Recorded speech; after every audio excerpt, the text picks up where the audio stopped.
I believe that many of us were shown these documents over the years so that later we would talk about it. I mean, how can you keep the existence of extraterrestrials, if they were real, a secret?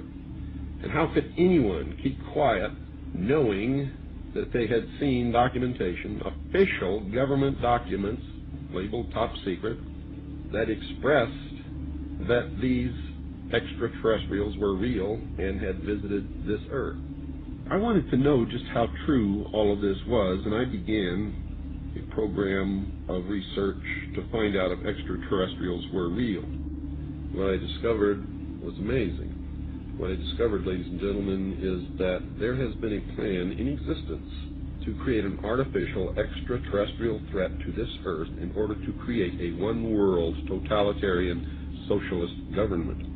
All the bombardment of the public with movies about flying saucers in the 50s, right after the United Nations Treaty was signed and the UN Participation Act was pushed through Congress, and all of the incidents since that have convinced the majority of the American people that flying saucers are real and extraterrestrials exist, and that flying saucers are from an extraterrestrial origin. This is being promulgated in many ways, by television commercials, in the movies, in the newspapers, by creating incidents either real or imagined.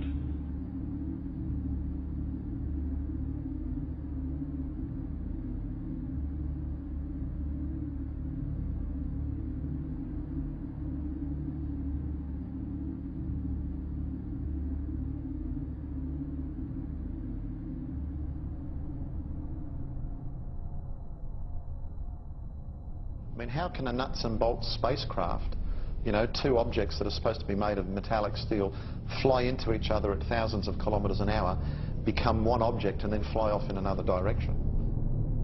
He says the UFOs do not seem to exist as tangible, manufactured objects. They do not conform to the natural laws of our environment.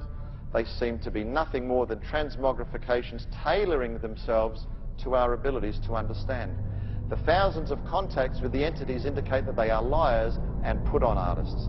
The UFO manifestations seem to be, by and large, merely minor variations of the old-age demonological phenomenon.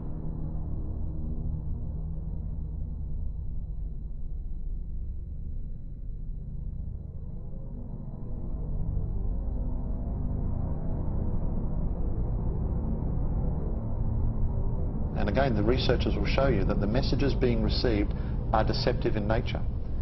They will tell you things like, well, you know, we've come from Venus or Mars. In the 60s, that was the messages. Well, we now know that's impossible. Now they say they come from Sirius or Orion or Zeta Reticuli or somewhere far off, where we can't test those claims. And that's the problem. And some of the stories they've told us, like that, we know to be demonstrably not true. And if someone comes to you, Chris, and tells you a story and does all these things and says, I'm here to help you, but then does brutal things to you and then lies to you, then I don't think trust is a good place to start.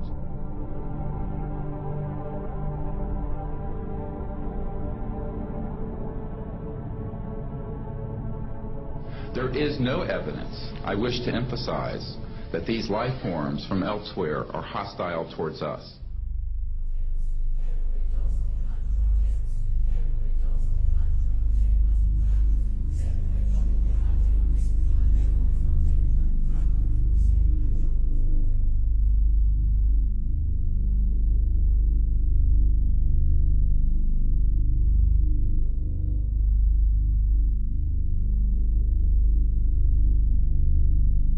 Better way to implement a plan to bring about a one-world government than to create the possibility in the minds of the people of the world that we are being threatened from some other species, from some other planet, and do it in a way that if anybody questions it or challenged it or wants to talk about it publicly, that they are ridiculed.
My mind balked at the idea of believing that maybe all of my friends and all the bloods, innocent blood spilled by all my friends, and they had died at the hands, and the altar of corporate greed by a bunch of occultists.